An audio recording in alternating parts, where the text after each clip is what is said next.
Salam sejahtera Malaysia, denyut nadi suara rakyat bergema di channel ini. Jangan lupa tekan butang subscribe, like dan share. Malaysia kita punya, cintai Malaysiaku, kita jaga kita.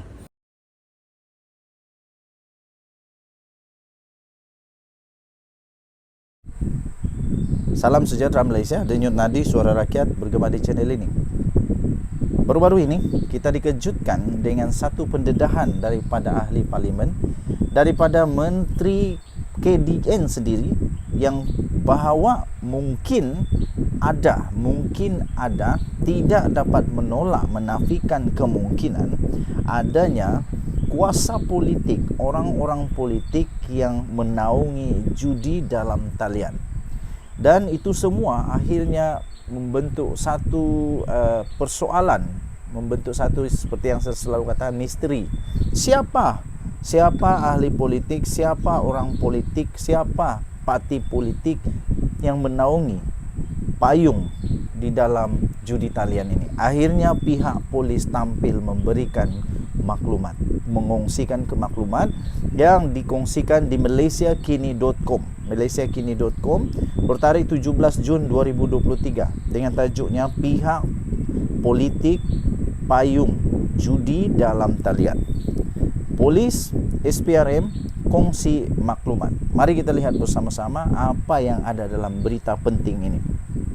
Polis Diraja Malaysia PDRM dan Suruhanjaya Pencegahan Rasuah Malaysia SPRM berkongsi maklumat bagi menentukan aktiviti judi dalam talian yang melibatkan pihak politik.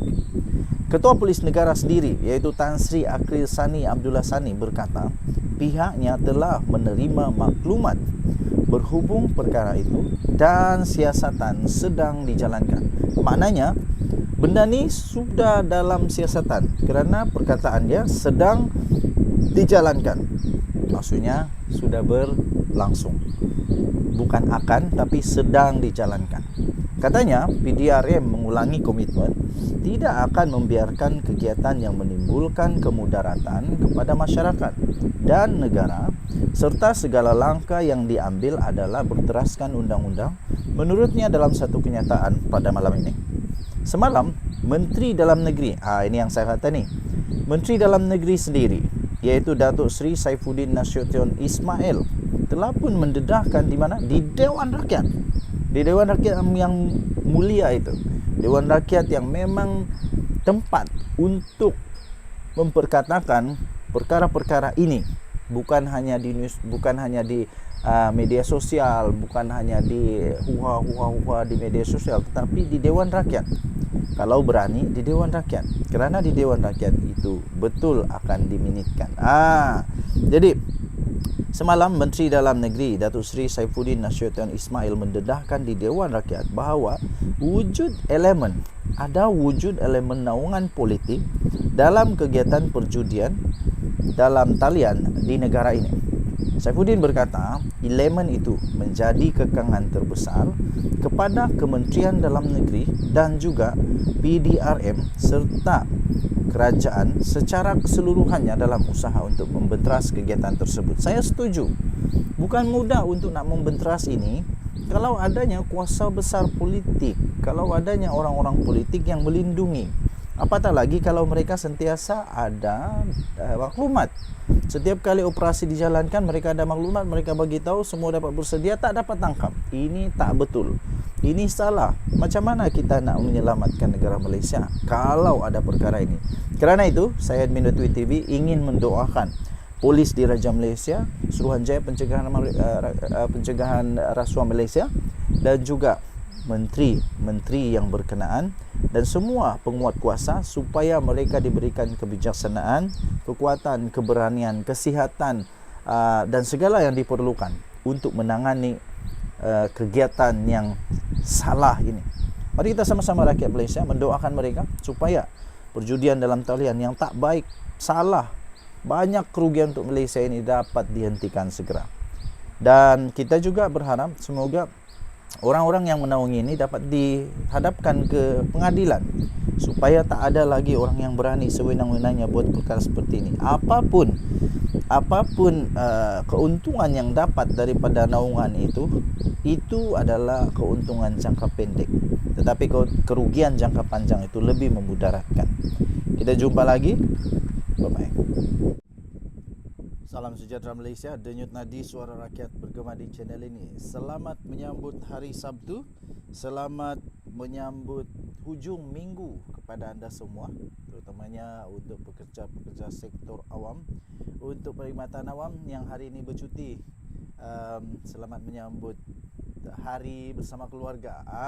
Tuan-tuan dan puan yang dihormati sekalian, salah satu misteri, saya suka dengan misteri-misteri di dalam arena politik Malaysia ini, kerana ada benda yang kita tunggu, kerana ada benda yang sentiasa kita nak lihat apa yang terjadi dan seterusnya. Banyak misteri, tetapi antara misteri yang saya lihat paling dinantikan oleh rakyat Malaysia adalah tentang Khairy Jamaluddin. Khairy Jamaluddin, siapakah yang akan dapat menambat hati Khairy Jamaluddin, bekas pemimpin besar UMNO ini, bekas legend UMNO ini? Siapa yang bakal dapat menambat hati beliau?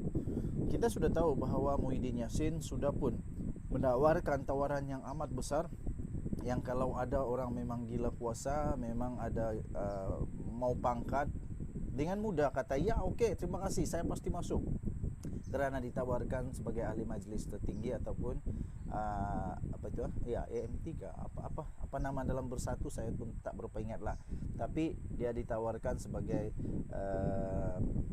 ya, berpangkat tinggi dalam Bersatu lah. Dan kemudian senyap, tak ada jawapan.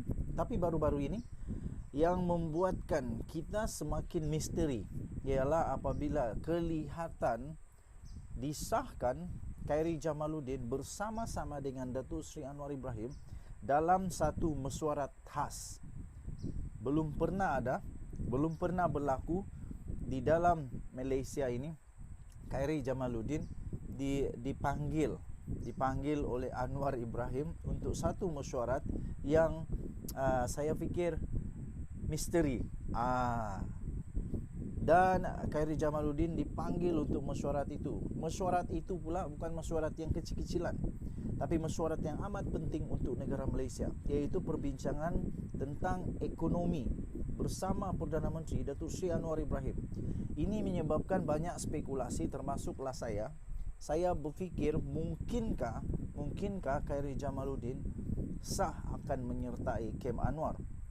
Adakah ini satu petanda besar bahawa Khairy Jamaluddin akan menyertai PKR? Saya fikir kalau Khairy Jamaluddin menyertai PKR, ini satu kelebihan untuk Khairy Jamaluddin sendiri, dan juga mungkin juga satu kelebihan untuk PKR. Cuma saja kita nak lihat apa nilai tambah yang dibawa oleh Khairy Jamaluddin kalau dia sertai Datuk Seri Anwar Ibrahim. Dan kita tahu juga selama ini Khairy Jamaluddin banyak gambar-gambarnya bersama dengan Iza, bersama dengan Rafizi Ramli. Ialah biasalah bergambar-gambar saja kan. Tetapi adakah anda setuju kalau saya kata pemikiran Khairy Jamaluddin lebih sesuai di Pakatan Harapan berbanding daripada Perikatan Nasional?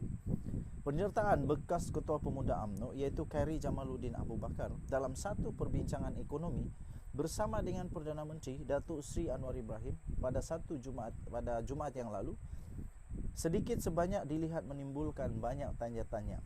Kalau bukan banyak, sedikit.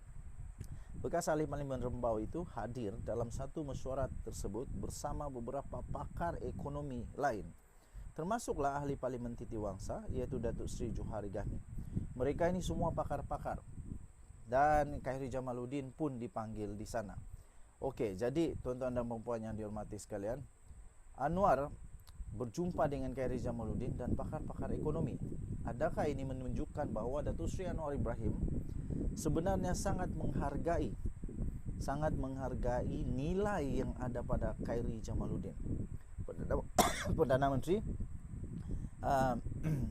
disahkan telah mengadakan perjumpaan dengan Khairy Jamaluddin dan juga ahli politik serta pakar industri pada petang Jumaat lalu untuk membincangkan hala tuju ekonomi negara. Tidak dapat dipastikan peranan yang dimainkan oleh Khairy Jamaluddin dalam pertemuan itu. Tapi pastinya kalau pakar-pakar berjumpa memang dia ada peranan besar. Takkanlah PM panggil Khairy Jamaluddin bersama pakar-pakar kalau tak ada peranan. Saya pikir ada peranan. Dan adakah ini akan membuatkan Perikatan Nasional semakin dijauhi ataupun semakin tak ada harapan bersama dengan Khairy Jamaluddin? Kita tak tahu. Khairy Jamaluddin yang kita tahu telah dipecat oleh UMNO pada akhir Januari yang lalu dilihat sebagai satu langkah untuk menyingkirkan pengkritik Presiden Parti iaitu Ahmad Zahid Hamidi. Naib Presiden UMNO Johari Ghani yang sebelum ini menjadi Menteri Kewangan 2 semasa pentadbiran bekas Perdana Menteri Najib Razak juga turut hadir. Dalam satu hantaran di Instagram itu, Anwar yang berkata pertemuan itu adalah sebahagian daripada usaha berterusan kerajaan untuk mencari idea dan pandangan daripada semua lapisan masyarakat mengenai ekonomi negara. Katanya perbincangan itu turut menyentuh bidang pertumbuhan baru dan kaedah untuk memperkukuhkan ekosistem pelaburan. Tambahnya lagi, segala pandangan yang dikongsikan pastinya akan digunakan untuk membentuk satu naratif ekonomi madani yang sedang dirangka bagi mencorak hala tuju ekonomi negara dalam tempoh jangka masa sederhana dan panjang. Saya fikir Khairy Jamaluddin dipanggil, ini pendapat saya, mungkin Khairy Jamaluddin dipanggil dalam mesyuarat pakar-pakar ekonomi ini kerana pemikiran Khairy Jamaluddin boleh dipakai dari sudut pandang generasi yang lebih muda, lebih kompeten di dalam bidang industri, melibatkan golongan-golongan muda. Kerana kita lihat Khairy Jamaluddin dalam pengalamannya sebelum ini, beliau ada pengalaman Menteri Belia dan Sukan. Jadi beliau punya pemikiran boleh dipakai atau dipinjam atau membuahkan buah fikiran kepada Perdana Menteri dari segi belia dan sukan. Bagaimana untuk mendapatkan pelaburan ekonomi untuk belia dan sukan, untuk yang sektor lebih muda atau raw, masih lagi mentah. Jadi baguslah Khairy Jamaluddin bersama-sama dengan sini. Pada isinya yang lalu, Anwar berkata naratif ekonomi madani akan dilancarkan pada bulan Ogos. Pada bulan Ogos ini sebagai panduan untuk hala tuju ekonomi negara yang lebih jelas. Adakah Khairy Jamaluddin akan mendapat tempat di dalam naratif ekonomi madani ini nanti? Dan saya lihat dalam gambar itu Khairy Jamaluddin berada di posisi kerusi nombor 2 selepas Johari, kalau saya tak silap dia berada di kerusi nombor 2. Maknanya kalau ikut protokol penyusunan kerusi, dia hampir dengan Perdana Menteri. Saya fikir satu usaha yang baik daripada Perdana Menteri untuk tidak mensia-siakan pengalaman, tidak mensia-siakan potensi yang ada pada Khairy Jamaluddin. Tahniah diucapkan.